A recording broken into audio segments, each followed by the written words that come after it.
I've got the top 30 outfielders in fantasy baseball coming up next on Beat the Odds. Don't go anywhere.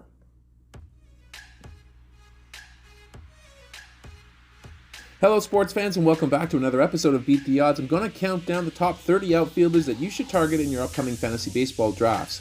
If you like this content, please smash that like button, and a special thanks goes to all of our subscribers who have been watching these videos, as you now account for 26% of all viewers. To the other 74% of viewers that haven't yet subscribed, I encourage you to do so, as it helps me create these videos for you. Also, leave a comment on a player that you think deserves to be on this list. This episode is brought to you by Thrive Fantasy Sports. Use the promo code BEATTHEODDS to double your first deposit up to $250. And first-time users get a free square. Like tonight, if you bet on Giannis to score 1 point, and he does, then you win. Now let's get this started with outfielders number 30 to 26. At 30, we have Masataka Yoshida. 29, we have Teoscar Hernandez. 28, we have Anthony Santander. 27, we have TJ Friedl. And 26, we have Esteury Ruiz. Now, Yoshida is solid for points league. He's good contact and low strikeout numbers. Santander might see a small RBI boost with all the young stars progressing in their careers. Friedl is a beneficiary of the sandbox in Cincinnati, a great player to start at home. Ruiz will likely steal more bags than he's going to score again this season. My favorite from this list would likely be Teoscar Hernandez. He's going to be hitting in the bottom third of the strongest lineup in the league, and he should see plenty of RBI opportunities. Moving on to the next five, we have Jordan Walker, George Springer, Seiya Suzuki, Lane Thomas, and Evan Carter. Springer put a full season in the books, and the results were solid. If Suzuki can stay in the middle of the lineup, there's going to be good value there as well.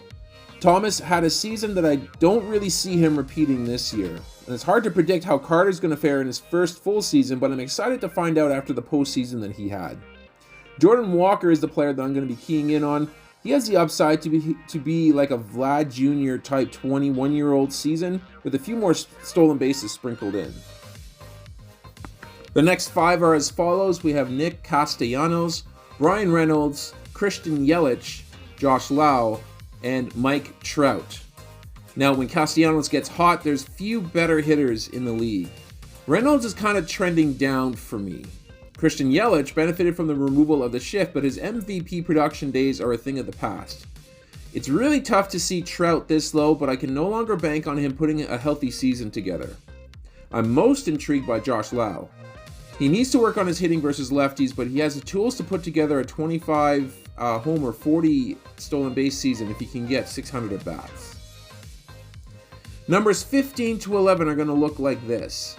15 is going to be Jazz Chisholm Jr., next is Nolan Jones, Cody Bellinger after that, Adolis Garcia, and then Randy Arozarena.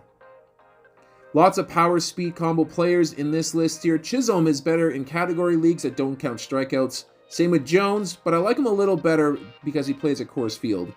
Garcia is also strikeout prone, but he is going to be hitting in the heart of that potent Texas lineup.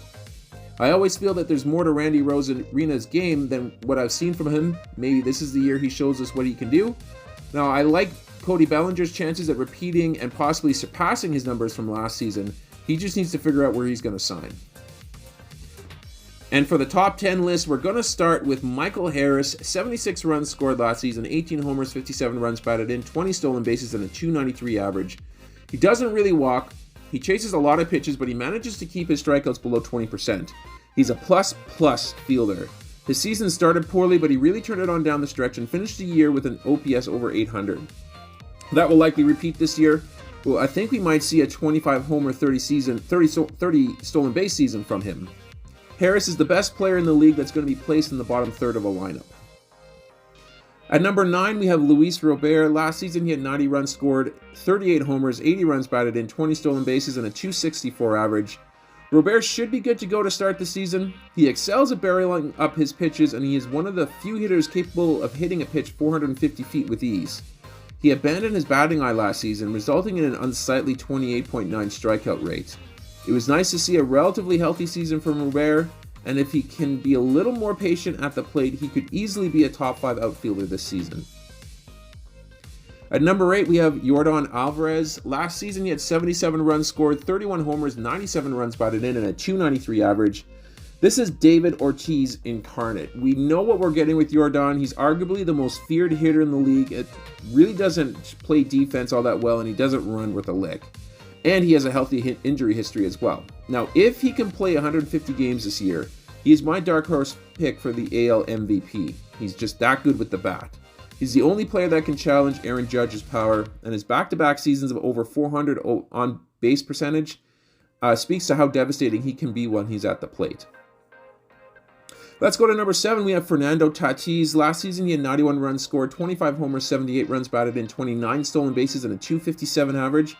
He was the face of the league before his PED suspension, and despite the solid counting stats, he still ended up the year with only an 771 OPS. He was a little unlucky at the plate with an expected batting average 22 points higher than what he ended up with at .257.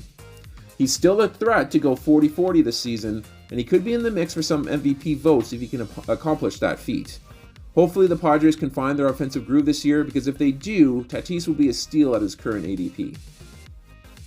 Let's go to number 6. We have Corbin Carroll. Last season he had 116 runs scored, 25 homers, 76 runs batted in, 54 stolen bases, and a .285 average.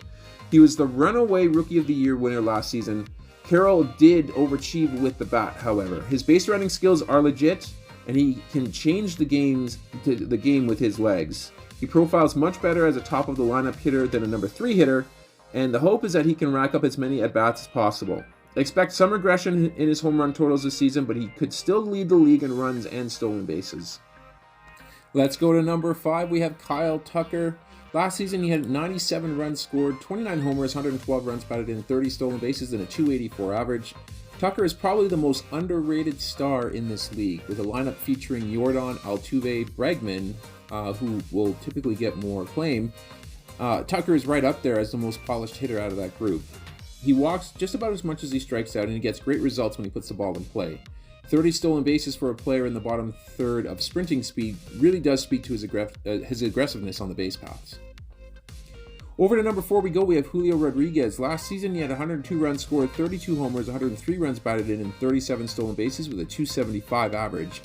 J-Rod is an absolute specimen. With an improved eye at the plate, he could be chasing down MVPs year after year. His 24.5 K rate and 6.6 walk rate leave a lot to be desired, but when he makes contact, there's few that can hit the ball as hard as he can.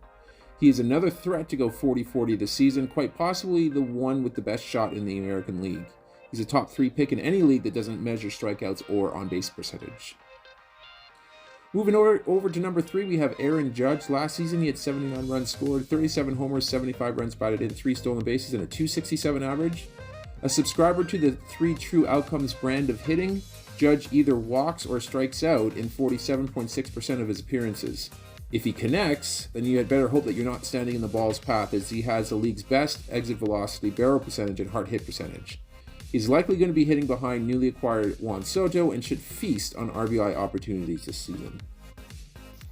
At number 2, we have the aforementioned Juan Soto. 97 runs scored last season, 35 homers, 109 RBI, 12 stolen bases, .275 average.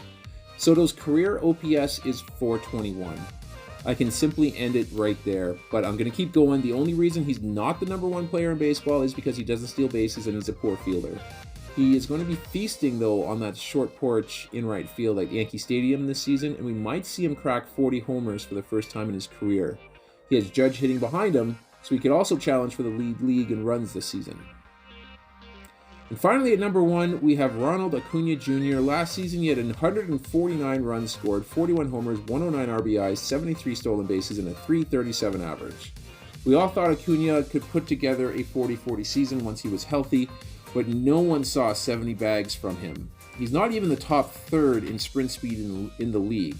As for his plate skills, he shocked us all by reducing his strikeout percentage to astonishing 11.4%, while still being in the top 1% in exit velocity and the top 2% in hard hit percentage.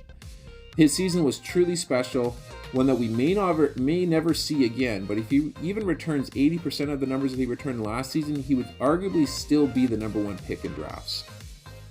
And that's going to do it here for this episode. I hope you guys enjoyed it. If you did, please leave a like on the video and subscribe to the channel for more content like this. I am going to sign off for now, but I will catch you guys on our next episode.